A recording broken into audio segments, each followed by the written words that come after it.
7 June 2025 সংখ্যায় প্রকাশিত আমার একটি ভ্রমণ রচনা, নাম ধৌলাধারের হাতছানি। হিমাচল প্রদেশ মানেই প্রাকৃতিক সৌন্দর্যের অফুরান ভাণ্ডার। পাহাড়, নদী, বনাঞ্চল সব মিলিয়ে এক অপরূপ মায়ালোক। আর সেই সুন্দরের অভিসারে কয়েক বছর আগে পাড়ি জমানো উত্তর পশ্চিম হিমাচলের ডালহৌসি পাহাড়ে। অনুপ্রেরণায় রবীন্দ্রনাথের জীবন স্মৃতি। ছোট্ট রবির প্রথম ট্রেন যাত্রা ও পাহাড় ভ্রমণের সূত্রপাত যে ডালহৌসি পাহাড় থেকেই। চণ্ডীগড়ে বিমান মাটি ছোঁয়ার পরেই বেজে উঠল ফোন। আমাদের আগামী কয়েকদিনের সারথি দীনেশজি বাহন সহ হাজির। যাত্রাপথে গাড়ি এসে থামল আনন্দপুর সাহিব গুরুদ্বারে। নিচু টিলার উপর দুধ সাদা রঙের কারুকার্যময় গুরুদ্বারটি দূর থেকেই নজরে পড়ে। গুরুদ্বার দর্শন করে কিছুক্ষণ পাঞ্জাবি ভজন শুনে লোভনীয় ঘি চপচপে হালুয়া খেতে খেতে বহু দূরে দেখতে পেলাম শতদ্রু নদীকে। বেশ কিছুটা সময় এখানে কাটিয়ে এগিয়ে চলা ডালহৌসির উদ্দেশ্যে। চণ্ডীগড় থেকে ডালহৌসির দূরত্ব 300 কিলোমিটারের একটু বেশি। চলার পথে নজরে এলো ভাকরানাগাল ড্যামের একাংশ। একে একে পেরিয়ে গেলাম নূরপুর, পাঠানকোট। ডালহৌসির নিকটতম স্টেশন পাঠানকোট। এখান থেকে আরও 4 ঘন্টার পথ। একটু পর থেকেই আবহাওয়া বদলাতে শুরু করল। শীতের পোশাক গায়ে চাপিয়ে প্রায় 7টা নাগাদ পৌঁছলাম আগে থেকে অনলাইনে বুক করে রাখা হিমাচল প্রদেশ পর্যটন দপ্তরের অধীনস্থ হোটেলে। কাঠের তৈরি হোটেলটিতে আমাদের দেয়া হলো বিশাল একটি স্যুট।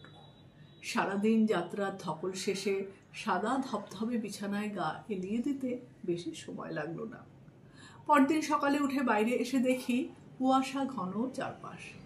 সামনে যতদূর চোখ যায় দিগন্ত বিস্তৃত পাহাড়। দূরে আবছা দৃশ্যমান রঞ্জিত সাগর ড্যাম। রিসেপশনে চায়ের খোঁজ করাতে জানা গেল সময় লাগবে। অগত্যা শালমুড়ি দিয়ে একটি শর্টকাট খাড়া সিঁড়ি বেয়ে যে রাস্তাটি পেলাম সেটি ডালহৌসি বাস স্ট্যান্ড। রয়েছে শতাব্দী প্রাচীন ডালহৌসি ক্লাব। তখনও ডালহৌসি সেভাবে ঘুম ভাঙেনি। রাস্তায় চা পান সেরে ফিরে এলাম হোটেলে। 6500 ফুট উচ্চতায় অবস্থিত ধৌলাধার রেঞ্জের অন্তর্গত হিমাচল প্রদেশের উত্তরে চাম্বা জেলায় অবস্থিত একটি অত্যন্ত আকর্ষণীয় পর্যটন স্থল ডালহৌসি। ব্রিটিশ রাজত্বকালে গভর্নর জেনারেল লর্ড ডালহৌসির নামে 1854 সালে গড়ে ওঠা এই শহরটির নামকরণ হয়েছিল। ইংরেজদের গ্রীষ্মকালীন আবাস হিসেবে গড়ে ওঠা শহরটির পরতে পরতে ছড়িয়ে আছে ইউরোপিয়ান আভিজাত্য।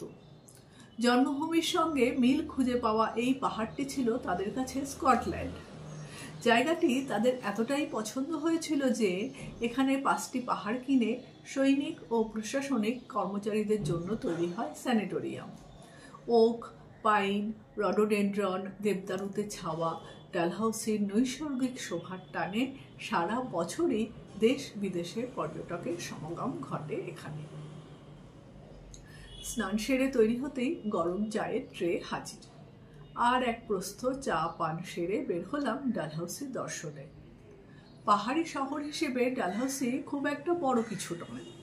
গান্ধী চক আর সুভাষ চক ঘিরেই এই শহর। গান্ধী চককে ডালহৌসির কেন্দ্রস্থল বলা যায়। গান্ধীজির মূর্তিকে কেন্দ্র করে রয়েছে taxi stand, saint John's church, police ফাঁড়ি, ব্যাংক, ছাউনি দেওয়া বসার গ্যালারি। সেখান থেকে দেখা যায় পীর পাঞ্জাল পর্বতশ্রেণী। 1863 সালে প্রতিষ্ঠিত সেন্ট জনস চার্চটির গথিক স্থাপত্য মনোমুগ্ধকর। চার্চের ভিতরে রয়েছে দারুণ সুন্দর গ্লাস পেইন্টিং। বাইরে একদল স্কুল পড়ুয়ার কলকাকলি প্রাণচাঞ্চল্যে ভরিয়ে দিচ্ছিল গির্জার শান্ত পরিবেশ। হঠাৎ কোত্থেকে একখানা মেঘ ধীরে ধীরে নেমে এলো হোটেল, বাড়ি, ঘরের ছাদের উপর দিয়ে। আমার পাহাড় ভ্রমণের অভিজ্ঞতায় এই দৃশ্য কিন্তু একদম প্রথম। মুগ্ধ আবেশে চারদিক জরিপ করতে গিয়ে দেখলাম পাশেই রয়েছে ডালহৌসি লাইব্রেরি। পুরনো হলেও কিন্তু বেশ তথ্যবহুল। বেশি ভালো লাগলো নেতাজির জীবনী, অনেক ছবি সুন্দরভাবে রক্ষিত। ডালহাউসি শহরটার সঙ্গে জড়িয়ে আছে বাঙালি প্রাণের দুজন মানুষ। সুভাষচন্দ্র বসু 1937 সালে স্বাস্থ্য উদ্ধারের জন্য এখানে এসে থেকেছিলেন টানা 7 মাস। যে হোটেলে তিনি ছিলেন খুঁজে খুঁজে হাজির হলাম সেখানে। রিসেপশনটি নেতাজির বহু ছবিতে সাজানো দেখে এখানকার মানুষদের প্রতি মনে শ্রদ্ধা জাগলো। যে ঘরটিতে উনি ছিলেন ভিজিটার ছিল বলে সেটি দেখার সুযোগ ঘটেনি। ওখানে ম্যানেজারের সঙ্গে আলাপচারিতা সেরে এগোলাম ম্যাল রোডের দিকে। ম্যাল রোডটি ছোট হলেও জমজমাট। ম্যালের বাজারটিও এক চিলতে, খুব বড় সড়ো কিছু নয়। রাস্তার একধার দিয়ে দোকানের সারি, অন্য ধারে খাত। মনোরম আবহাওয়া, দূরে আবছা দৃশ্যমান ধৌলাধার পর্বতমালা। উইন্ডো শপিং করতে করতে এগিয়ে চলেছি। মাঝে মাঝে বসার বেঞ্চিও রয়েছে। ম্যালে অবশ্য আমরা একটি নির্দিষ্ট দোকানের সন্ধানেই ছিলাম, যেখানে নেতাজি হাঁটতে হাঁটতে এসে আড্ডা দিয়ে যেতেন। অনুসন্ধিৎসু চোখ ঠিক আটকে গেল সেই দোকানের ভিতর রাখা নেতাজির বাঁধানো ছবির দিকে। তখন আমাদের উত্তেজনা দেখে কে। চলল ফটো সেশন। এবার ফিরতি পথে গান্ধী চকের দিকে যত এগোচ্ছি তত দেখছি অস্থায়ী নানা দোকানের ভিড়ে ছোট্ট ম্যাল চত্বর গমগম করছে। গরমা গরম ছোট ছোট গোলাপ জামুন, ভুট্টা, মোমো, গোলগাপ্পা, বিভিন্ন চাট, দারুণ সব লোভনীয় মুখরোচক খাবার। এসবের হাতছানি এড়িয়ে গাড়িতে চেপে চললাম বাঁকড়োটা পাহাড়। পথে পড়ল সাজোয়া গাড়ি, কামান, যুদ্ধ বিমানে সাজানো বিজিস পার্ক। এরপরেই ডালহাউসি পাবলিক স্কুল। আর পুরো রাস্তাটি কেয়ারি করা নানা রঙিন ফুল গাছের সমারোহে এক কথায় অসাধারণ। গাড়ি থামল টিন শেডে ছাওয়া একটি প্রস্তর ফলকের সামনে, যাতে ইংরেজি ও হিন্দিতে লেখা, এখানে বাঁকড়োটা হিলে স্নো ডন বাংলোতে নোবেলজয়ী রবীন্দ্রনাথ ঠাকুরের শৈশবে কয়েকটি দিন কেটেছিল। বর্তমানে বাংলোটি সেনানিবাস হওয়াতে স্থানীয় মানুষজনের নিষেধ মেনে আমরা পাহাড়ের উপর দিকে এগোলাম না। বেশ কিছুটা সময় কাটলো ছবি তুলে, এদিক সেদিক ঘোরাঘুরি করে। আর মনে পড়ে যাচ্ছিল কবির শৈশবের অভিজ্ঞতা, এই গাছগুলির সঙ্গে তার আত্মীয়তার কথা। আজও যেন সে সময়টা এখানে থমকে আছে। এতটাই নির্জন নিস্তব্ধ পরিবেশ। আর এটাই ডালহাউসির পরিচয়। হই হুল্লোড়, ভিড়, আড্ডা নয়, নির্ভেজাল প্রকৃতি এখানে একমাত্র উপভোগ্য। সিডার দেবদারু গাছের ছায়া ঘেরা সবুজ পাহাড়ি পথের বাঁকে বাঁকে পাহাড় শ্রেণী, সোনার আলোমাখা নীল আকাশ, হিমেল বাতাসের হালকা ছোঁয়া, সব মিলিয়ে এক গভীর মুগ্ধতা। আর যেদিকেই তাকানো যাক না কেন মনে হবে শুটিং স্পট। ছবি তুলতে তুলতে ক্লান্ত হয়ে মনে হবে চুপ করে বসে শুধু চেয়ে চেয়ে দেখি আর শুনি নিস্তব্ধতার শব্দ। একটা ছোট্ট চায়ের দোকানে চায়ের আস্বাদন নিতে নিতে দেখতে পেলাম স্থানীয় একটি ডায়াগনস্টিক সেন্টার। ঔপনিবেশিক স্থাপত্যে তৈরি বাড়িটি দেখে মনে হলো অসুস্থ হয়ে এখানে এলে কোনো চিকিৎসার প্রয়োজন নেই, শরীর আপনিই সেরে যাবে। অনেকক্ষণ প্রকৃতির সান্নিধ্য তাড়িয়ে তাড়িয়ে উপভোগ করে এগোলাম পঞ্চকুলার দিকে। এখানে পাহাড়ের গা বেয়ে মাঝে মাঝেই ঝর্ণা নেমে আসছে। এক জায়গায় দেখলাম বড় বড় জলের গাড়িতে পাইপ লাগিয়ে সেই জল সংগ্রহ করতে। এই ঝর্ণার জলই এখানকার পানীয় জলের উৎস। পঞ্চকুলাতে রয়েছে বিপ্লবী অজিত সিংয়ের মূর্তি। ইনি শহীদ ভগৎ সিংয়ের কাকা এবং অনুপ্রেরণা। 1907 সালে পাঞ্জাবে কৃষক বিদ্রোহের অন্যতম সংগঠক হিসেবে লালা লাজপত রায়ের সঙ্গে মান্দালয়ে নির্বাসিত হন। জনদাবিতে তার মুক্তি ঘটলেও গ্রেপ্তারির আশঙ্কা এড়াতে তিনি ইরান চলে যান। এরপর বহু দেশ ঘুরে ব্রাজিলে থিতু হন। 1947 সালে দেশে ফিরলেও 15ই আগস্টের সকালে ডালহাউসিতে তার প্রয়াণ ঘটে। স্বাধীনতা আন্দোলনের ইতিহাসে আমরা দেখেছি বাংলার পরই পাঞ্জাব থেকে বহু বিপ্লবীর আত্মত্যাগ। শ্রদ্ধার সঙ্গে হিমাচলবাসী স্মরণে রেখেছেন, তা প্রশংসনীয়। এখানে পৌঁছতেই শুরু হলো বৃষ্টি। বেশ কিছুক্ষণ অপেক্ষা করেও বৃষ্টি থামার কোনো লক্ষণ না দেখতে পেয়ে ফিরে চললাম সুভাষ চকের দিকে। এখানে নেতাজির মূর্তি রয়েছে, জায়গাটিও খুব সুন্দর করে বাঁধানো রয়েছে বসার ব্যবস্থা সহ। পাশেই সেন্ট ফ্রান্সিস চার্চ, বড় বড় ইউক্যালিপটাস পাইন গাছে ঘেরা নানা রঙিন ফুলে শোভিত চার্চটির পরিবেশ ভারী মনোরম। অনেকক্ষণ ঘোরাঘুরির শেষে এবার ভোজনের পালা। ভোজন পর্ব সমাধা করে বাইরে দেখি আবার মেঘে ঢেকে গিয়েছে সবকিছু। স্থানীয় মানুষজনকে জিজ্ঞেস করে পৌঁছে গেলাম সুভাষ বাউলি। 1937 সালে জেল থেকে মুক্ত নেতাজির স্বাস্থ্যের বেহাল অবস্থা দেখে তার সহপাঠী ধরমবীরা প্রস্তাব দেন ডালহাউসিতে কিছুদিন কাটিয়ে আসে। প্রায় 7 মাস অবস্থানকালে প্রতিদিনই 2 কিলোমিটার হেঁটে এই ঝর্ণার কাছে সময় কাটাতেন তিনি, এবং স্থানীয়দের বিশ্বাস এই ঝর্ণার জল খেয়েই তিনি সুস্থ হয়ে ওঠেন। বর্তমানে তার স্মৃতিতে এখানে একটি স্মারক রয়েছে। শীতল শ্যামলিমার অদ্ভুত প্রশান্তিতে মন প্রাণ ভরে অক্সিজেন গ্রহণ করে এগোনো গেল একটু বাজারের দিকে। স্বর্ণালী আপেলের সম্ভার থেকে চোখ ফেরানো তো দায়। একটি দোকান থেকে এখানকার উৎপাদিত রডোডেন্ডনের জ্যাম, অ্যাপ্রিকটের জ্যাম এরকম কিছু অভিনব দ্রব্য কিনে ফিরে এলাম হোটেলে। রাতে দারুণ সুস্বাদু মোমো সহযোগে ডিনার সেরে ঘুম। রবীন্দ্রনাথ ও নেতাজির চরণ স্পর্শে ধন্য শান্ত ছিমছাম নিস্তব্ধ পাহাড় ছেড়ে যেতে মন না চাইলেও এগোতে হবে পরবর্তী গন্তব্যের দিকে। অনেক পর্যটকের মতে ডালহাউসিতে দেখার কিছু নেই, আধবেলাই যথেষ্ট। ঠিকই, এখানে নেই পয়েন্টে ছড়াছড়ি, নেই হুজুগে জনতার ভিড়, আর নেই বলেই ডালহাউসি তার আভিজাত্যে কৌলিন্যে স্বমহিমায় বিরাজমান। দ্বিতীয় দিনের রোদ ঝলমলে সকালে হোটেল থেকে চেক আউট সেরে গাড়ি এগোলো খাজিয়ারের দিকে। পথে পড়ল ডাইন কুণ্ড। দ্রষ্টব্য কি জানতে চাওয়া হলে আমাদের ড্রাইভার দীনেশজি জবাব দিল, দেখ লিজিয়ে। খুব একটা ইচ্ছে না থাকলেও চড়াই ভেঙে ওপরে উঠতে শুরু করলাম। যত উপরে উঠছি চারপাশে অসাধারণ ভিউ।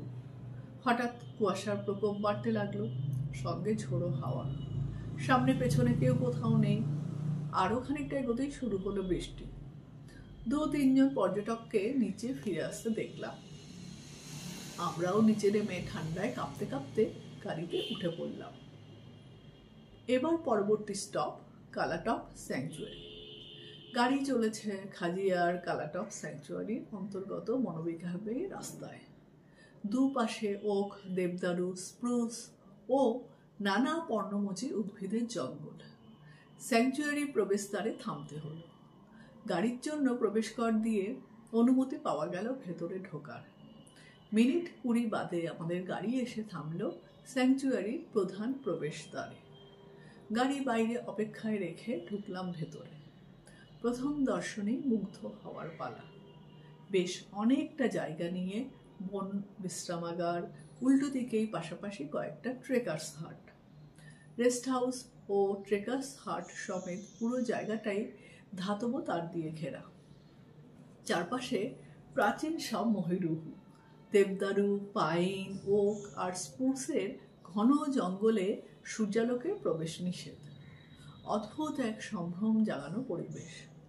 চারদিকে ঘুরতে ঘুরতে মনে হচ্ছিল সুযোগ পেলে এই সুন্দর পরিবেশে অন্তত একটা রাত কাটাতেই হবে। প্রচুর প্রজাপতির দেখা মিলল বাগানে। বন দপ্তর থেকে জানা গেল এই জঙ্গলে আছে অনেক প্রকার ফল ঔষধি গাছ। পশু পাখির সংখ্যা অনেহাত কম নয়। এই অরণ্য ছেড়ে আসতে মন চাইছিল না, তবু গিয়ে বসতে হলো গাড়িতে।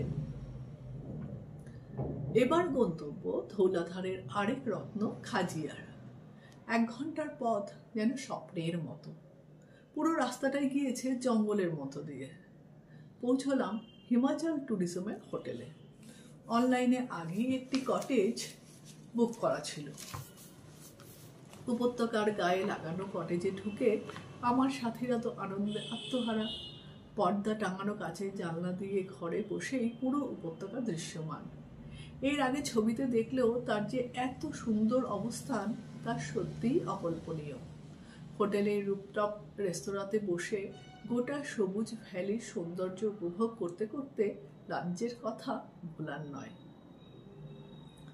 খাজিয়ার প্রকৃতির এক অনুপম সৃষ্টি। আয়তনে ছোট হলে কি হবে, রূপে সে অনন্যা। নরম ঘাসের সবুজ গালিচার এই উপত্যকার 3 দিকেই রয়েছে পাইন, দেবদারু জঙ্গলে ঢাকা পাহাড়। জঙ্গলে আরও দেখা যায় ওক, বার্চ প্রভৃতি গাছ। সম্পূর্ণ উপত্যকা ঘিরে প্রচুর ঘুরে ঘুরে ছবি তোলা হলো। মাঝখানে রয়েছে একটি ছোট্ট লেক।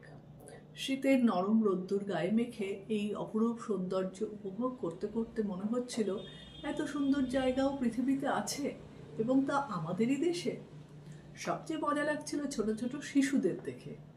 এই বিশাল নরম ঘাসের জমিতে দৌড়াতে পেরে তাদের যেন বাঁধন ছেঁড়া উল্লাস।